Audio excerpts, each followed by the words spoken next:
I like to tell you that there are two things which we need to differentiate.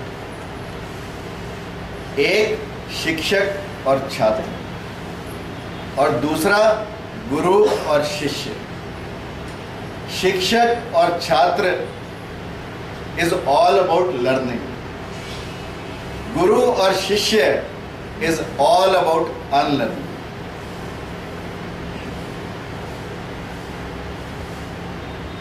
एक तरफ हम कहते हैं गुरु बिन ज्ञान न उपजे, गुरु बिन मिले न मोक्ष, गुरु बिन पाए न सत्य को, गुरु बिन मिटे न दोष. और दूसरी तरफ जहाँ टीचर और स्टूडेंट हैं, शिक्षक और विद्यार्थी हैं, हम कहते हैं आगे अंधा कूप में दूजा लिए बुलाए, दोनों डूबे बावरे, निकसे कौन उपाय. यानी विद्या विद्यार्थी, अगर मेरे से कोई पूछे कि विद्यार्थी का क्या मतलब है, तो मैं कहूँगा विद्या की अर्थी. जो विद्या की अर्थी को उठाए वो विद्यार्थी. इसका मतलब शिक्षक और छात्र का संबंध अविद्या से है और गुरु और शिष्य का संबंध विद्या से है. गुरु और शिष्य का संबंध जीवन से है, शिक्षक और छात्र का संबंध जीविका से है. This differentiation we have to understand.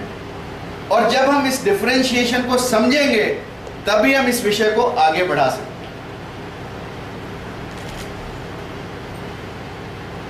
अब प्रश्न ये है कि हम शिक्षक बनना चाहते हैं या हम गुरु बनना चाहते हैं. दूसरी तरफ प्रश्न ये है कि हम छात्र पैदा करना चाहते हैं या हम शिष्य पैदा करना चाहते हैं.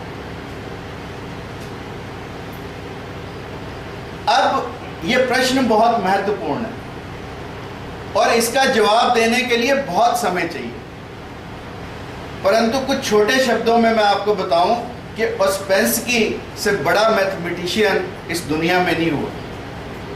और जब वो गुरजीएफ के पास गए शिष्य बनने के लिए,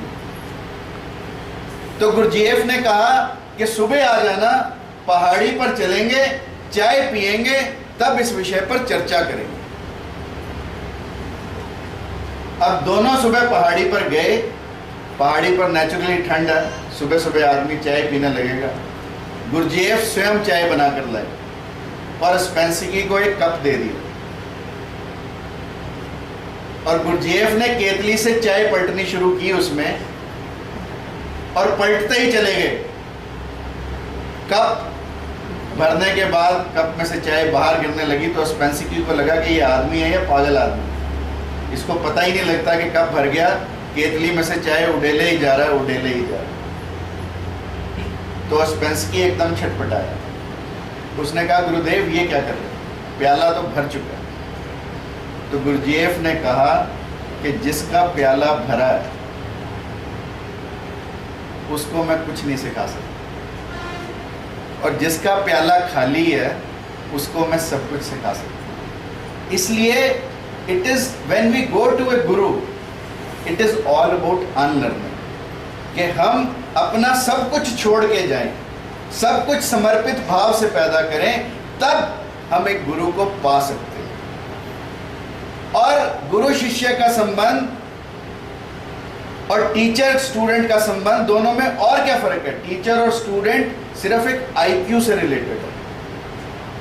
गुरु और शिष्य ईक्यू और एसक्यू के साथ रिलेटेड है. One is all about intelligence quotient, one is all about memory, developing your memory. The other is about increasing your environmental quotient, increasing your spiritual quotient, and thereby developing your personality. It is a wholesome development, it is only a partial development. और इस देश में गुरु शिष्य प्रणाली हमेशा रही है.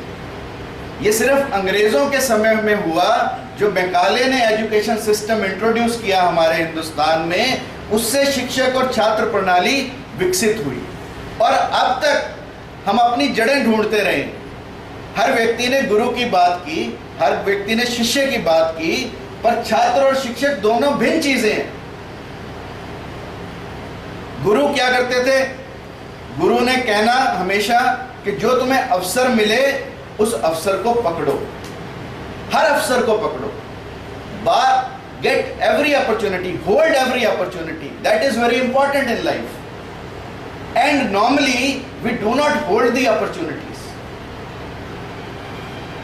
आई remember एक कहानी छोटी सी है। गुरु के पास एक शिष्य गया और उसने कहा कि मुझे आपकी बेटी बहुत पसंद है, मैं इससे शादी करना चाहता हूं। गुरु ने कहा, अजीब, गुरु की परीक्षाएं हमेशा अजीब होती हैं, इसलिए अलग होती हैं थोड़ी सी, क्योंकि उनमें परीक्षा तो कुछ होती है, संदेश कुछ होता है। तो उसने कहा कि ऐसे है, मैं 3 बैल छोड़ूंगा और तूने उनमें से एक बैल की पूंछ को पकड़ना। अगर तू पकड़ लेगा तो मैं अपनी बेटी की शादी। अब उसने, गुरु ने पहला बैल छोड़ा, हट्टा कट्टा बैल था, उफाने मार रहा था, खर्र, और उसने देखा भाई ये तो बहुत तगड़ा बैल है, गुस्से में है, वो साइड पे हो गया, पहला बैल निकल गया। अब दूसरा छोड़ा तो उससे भी भारी भरकम, उससे भी भीम का है। अब वो बैल जैसे ही उसने देखा वो फिर डर गया, फिर साइड।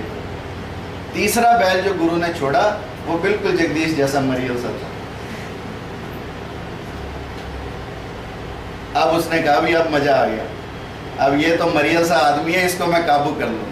हर आदमी सोचता है अपने से कमजोर आदमी को काबू करना। जैसे ही वो मरियल सा बैल आया उसने फटाफट उसको पकड़ लिया। जैसे ही बैल को पकड़ा, संभाला, उसकी पूंछ पकड़ने लगा तो देखा उसकी पूंछ ही नहीं। यानी गुरु ने संदेश देना चाहा कि जो अवसर मिले उस अवसर को पकड़ो। Hold the every opportunity in your life, that is very important. गुरु हमें प्रतीक्षा करना सिखाता है, गुरु हमारे अंदर संयम पैदा करता है। और आज जिन विषयों की चर्चा बत्रा साहब ने की कि टॉलरेंस और पेशेंस खत्म हो गई है, it is all about impatience and intolerance. The behavior, if you find, it is not only a student-teacher relationship, it is a doctor-patient relationship, whether it is parent-child relationship, every relationship is suffering from intolerance and impatience. और शिष्य को गुरु सिखाता है कि हमें संयम रखना। संयम कैसा हो? कहते हैं कि कश्यप ऋषि की पत्नी थी विनीता,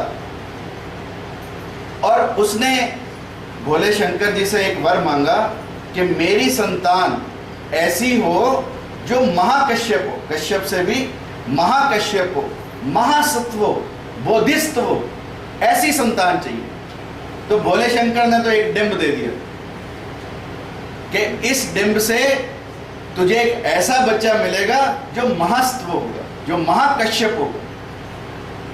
विनीता ने 9 महीने इंतजार की, डिंब में से कुछ नहीं निकला। 9 साल बीत गए, डिंब में से कुछ नहीं निकला। 19 साल हुए, डिंब में से कुछ नहीं निकला। विनीता का धैर्य खत्म होने लगा। उसने उस डिंब को फोड़ दिया, और जब उस डिंब में से उसको फोड़ा तो उसमें से आधा हिस्से का बच्चा पैदा हुआ, आधा हिस्से का बच्चा, जिसका नाम अरुण है और जो सूर्य का साथी था। उस बच्चे ने पैदा होते ही, जैसे ही बच्चा पैदा हुआ तो मां रोने लगी कि ये कैसा बच्चा दिया मुझे, जो आधा बच्चा है, जिसका धड़ ही आधा है, मतलब बीच में से सेंट्रली डिवाइडेड आधा बच्चा है। मां रोने लगी तो बच्चा बोला कि मां तुझे क्या चाहिए था? उसने कहा मैं तो महास्तु की परीक्षा करती थी, तू तो आधा पैदा हुआ, कैसा वरदान दिया भोले शंकर ने मुझे। तो बच्चे ने कहा कि मां यदि तुझे महास्तु चाहिए था तो तुझे महाप्रतीक्षा के लिए भी तैयार रहना चाहिए। यदि हम अपने जीवन में संयम पैदा नहीं कर सकते, यदि हम अपने जीवन में धैर्य पैदा नहीं कर सकते, यदि हम अपने जीवन में महाप्रतीक्षा पैदा नहीं कर सकते, तो हम शिष्य ही नहीं बन सकते। गुरु बनने की तो बात बहुत दूर। बिथोवन के पास कोई जाता था म्यूजिक सीखने, तो बिथोवन कहता था कितना आता है तुझे? अगर कोई कहता मुझे सारेगामापा आती है, तो बिथोवन कहता तेरी फीस लगेगी 60,000 रुपये। और कोई दूसरा कहता कि मुझे कुछ नहीं आता, तो बिथोवन कहता तेरी फीस लगेगी 30,000 रुपये। तो शिष्य पूछते थे कि भी जिसको थोड़ा बहुत आता है उसकी फीस डबल क्यों? तो बिथोवन कहता था कि ये फीस डबल इसलिए है कि जितना तेरे को आता है उसको भुलाने की फीस है। You understand? इसीलिए बिथोवन ने इतने प्यारा था देखो, पर फिर भी सुरों का इतना बड़ा ज्ञाता था और इतने बड़े बड़े उसने स्टूडेंट्स पैदा किए। इसीलिए पैदा कर पाया because it is all about unlearning. Unlearning is very important in life. और जो व्यक्ति अपनी अज्ञानता को पहचान सकता है वही ज्ञान को उपलब्ध हो सकता है। विषय बहुत गंभीर है और बड़ा चिंतन का, मनन का विषय है, और समय बहुत कम है। I don't want that you should get delayed further. और इस विषय पर हम चर्चा करते रहेंगे क्योंकि ये ज्वलंत विषय है, जैसे बत्रा साहब ने कहा और सभी बाकी वक्ताओं ने कहा कि ये आज का विषय बड़ा ज्वलंत है, बड़ा महत्वपूर्ण है और हम सबसे संबंध रखता है। इसलिए इस पर और भी गहरा चिंतन होना चाहिए। और मैं ये समझता हूं कि हमारी यूनिवर्सिटी से कोई ऐसा चिंतन निकले जो एक समाज को नई दिशा दे सके इस विषय पर, इन संबंधों के विषय पर। इसलिए हमें दोनों चीज़ों का भेद जानकर आगे बढ़ना है। और गुरु शिष्य परंपरा ही एक ऐसी परंपरा है जिसे हमें आगे बढ़ाने में सहयोग देना चाहिए, परंतु उसके लिए बहुत ही ज़्यादा त्याग की, बहुत ही ज़्यादा बलिदान की और बहुत ही ज़्यादा श्रम की आवश्यकता है, जिसके लिए हम सबको तैयार रहना चाहिए। Thank you very much.